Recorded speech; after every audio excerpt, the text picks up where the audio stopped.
Okay, so when you're throwing on the wheel, you guys can use the wheel throwing aprons. They separate and they actually tie onto your individual legs. So that way when you're sat next to the wheel, it'll actually cover both of your legs. You'll probably still get clay on yourself. Okay, so when you're throwing, you're gonna use a ball of clay a little bit bigger than the palm of your hand, and make sure that it's as spherical as possible without any dents, without any bumps, because those are gonna just get in your way when you're throwing.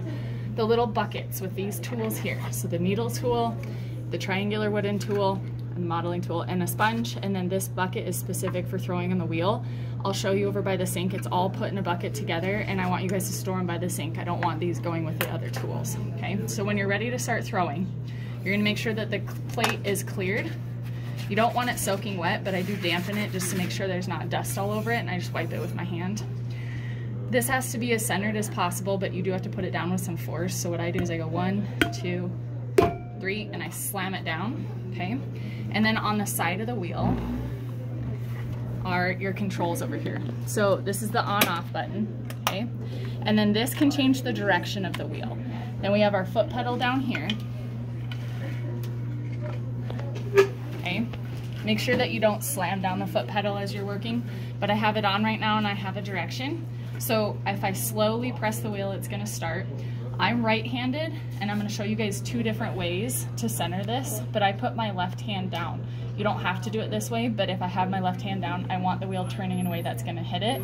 I don't want it going the other way, okay? So right now I do counterclockwise. Anytime you touch the clay, you have to have a lot of water. It's okay if it flings off the side, but you have to have a lot of water, otherwise your hand is gonna stick to the clay and it's gonna knock it off center. So what I do is I touch with this part of my palm right here into the side. This hand, it's kind of like a V, it's just gonna go on the top. And any time that I throw, I have to have my elbows braced on my knee. I can't just have them floating, I have to have them braced. So what I'm gonna do is create a mold with my hand on both sides, the top and the side here. And as you're throwing, you always put more water on it so it doesn't stick to it. Okay, so what I'm trying to do is center it on here so it doesn't move. You can see my hands jiggling back and forth. And your goal this first probably 2 days that you're throwing, you're not gonna keep anything that you make. Anybody can throw something on the wheel and it's really ugly and off center. My 6-year-old can do it, but I want you guys to learn how to center and throw well, okay? So right now I have my palm in here, I have my hand here. When I'm bracing, I'm not very strong. So what I actually do is I get closer and I hook my elbow into my hip and my body. Some of you guys can do it, some of you can't. Every potter throws a little bit different, but that way I'm able to put a little bit more of my weight into it and not just rely on my arm strength. I'm starting to get a little bit more centered. I can feel that there's some bumps in the sidewall. So what I do is while bracing, I just take my finger. So I'm bracing my pointer finger with my other fingers. I'm bracing my elbows to try to get rid of a little bit of that. So I'm gonna continue centering. And what I do is I press down on the clay to widen it, and I'm pressing up and down on the clay. The more you get it moving around, the more you're gonna get the bumps a little bit more centered. Now, another way to center is to use your palms and do a cone shape. I don't like that way, but if you're comfortable doing it, you guys can, whatever works for you. Watching other potters throw and watching other instructional videos is something else I would highly suggest when you guys are working on this. My hands are still moving, so I'm gonna continue centering. You might spend an entire class period just centering. All right, now I'm starting to get a little bit of clay down here, so what I'm gonna do is use my wooden tool, and I put it at an angle so it doesn't cut into it. And I'm getting rid of some of that clay on the bottom that's accumulating on the palm of my hand. It's okay to get scraps of clay all over the place, that's fine. Now, when you think you have it centered, you're gonna put plenty of water on your hand, put your hands on either side.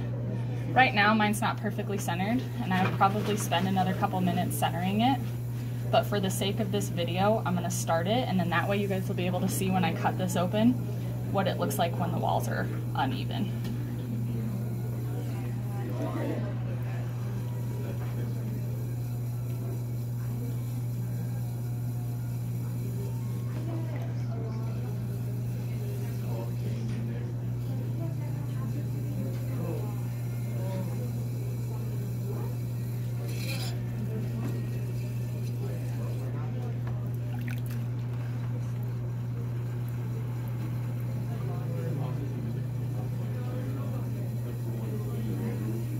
Okay, so when we're ready to open it up, what you're gonna do is put your thumb, so if you wanna bring the camera up above, I know it's kind of annoying. All right, so I'm gonna take my thumbs, I'm gonna push down really slowly, making sure there's plenty of water on my hands. Now right now, again, this is not perfectly centered, so it's gonna fight me a little bit. I feel a bump on the outside. There might actually be something in the clay, so I just kind of scrape that to get rid of that on the outside. This, I'm gonna slow it down a little bit. So right now I'm at top speed, so I'm gonna slow it down. I press down to where I think I'm leaving about that much on the bottom. And then they call it pulling the walls, but really what you're doing is you're pinching, and I'm still braced. My arms are still braced, and I'm just pinching between my fingers and my thumb. And as I pinch, my walls are gonna go upward because there's nowhere else for that clay to go.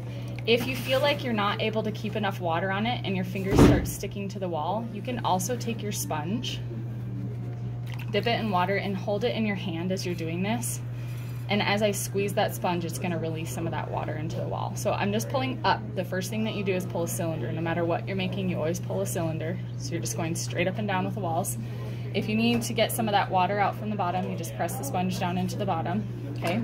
Another way to pull up the walls is when I can't reach down in the bottom like this, I use my fingers like this on either side of the wall, and that will also get clay from the corner and pull it up. So I'm just pressing in, I'm opening up the bottom a little bit, and I wanna make sure that my fingers are matching up inside and outside, and I'm just pulling upward. You're seeing a little bit of the wobble, and that's because this piece wasn't perfectly centered, okay? Now, when I feel like I have my cylinder walls even, which they're not, and you're gonna see when we cut this open, I still have all this clay on the outside, and I can use my modeling tool. I can scrape this off, and I can pull that clay at an angle away from it so it doesn't go back into the wall. And I can trim that down a little bit. When we're done with this, we're actually gonna be trimming it and trimming the bottom when you get a piece that you can keep. All right, so what I do is I remove any of the excess water in here. I'm gonna smooth out the sides before I'm ready to start cutting it off. Okay, and then I'm gonna slow it down. If I need to trim the top, so if the top is uneven, I'm gonna put my finger right here. What I'm doing is I'm slowly moving the needle tool in towards my finger. And when I feel the needle tool hit my finger and it rotates one, I just lift up the lid, or the top rim. I put a little bit more water over the top, smooth it out. And then when I'm ready to remove it, I'm gonna slow it down, and I'm just gonna make a little cut with my needle tool flush with the bottom. And then without it moving, I'm gonna put a little bit of water on the base, take my wire tool, and I'm gonna cut it off the wheel.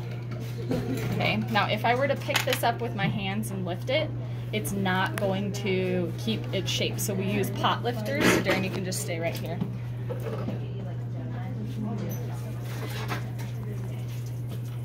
The pot lifters are above the back sink.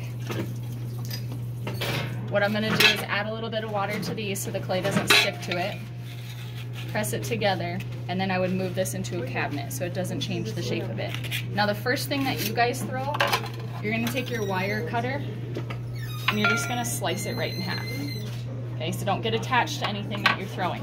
That way we can look at the walls. So right now I have a lot of thickness right here that I need to pinch and pull upward. I have a little dip or a little bump right here that I needed to press downward a little bit more to flatten that out. So that's what you're looking at. And if it's not centered, one wall is going to be really thick and one is going to be really thin, and that's what causes weakness in your pieces. So you want to make sure that you're there as even as possible. So the first couple things you throw, you're going to cut them open so don't get attached to them. Now for cleanup, this goes in the box for clay recycling. And if you see this tray is a huge mess, you have to clean it up. If you don't want to clean, don't throw on the wheel. Okay, so you're actually going to remove the trays from here, wash this off. So what I like to do, I don't know where my sponge went. Oh, there it is. You can do this while it's moving, or you can wash this off first, but I like to wash the tray. I'll scrape any of this clay off the top of it, and then you're gonna bring it back over to the sink with your little bucket here.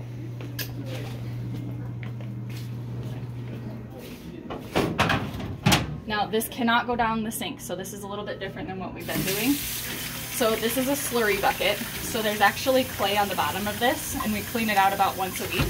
The clay settles to the bottom, so you wash your hands in here. Chunks of clay can go in here, that's fine. We just don't want it going down the sink. And then you rinse and wash out your bucket, okay? You do that really well. I'm just rushing through this for the video. Then when you get over here, same thing, I'm gonna rinse it over the bucket. So when you have multiple people over here, give yourselves 15 minutes to clean. Don't wait for the cleanup bell, you won't be able to finish it. Okay, so I'm gonna wash this really, really well. I'll bring it back over to the wheel, and then we're gonna go back over to the wheel over here. Wash all your tools in the bucket. Wash the pot lifters, wash this surface. So it needs to look like it looked at the beginning when it's all nice and beautiful. If you have any questions, just let me know.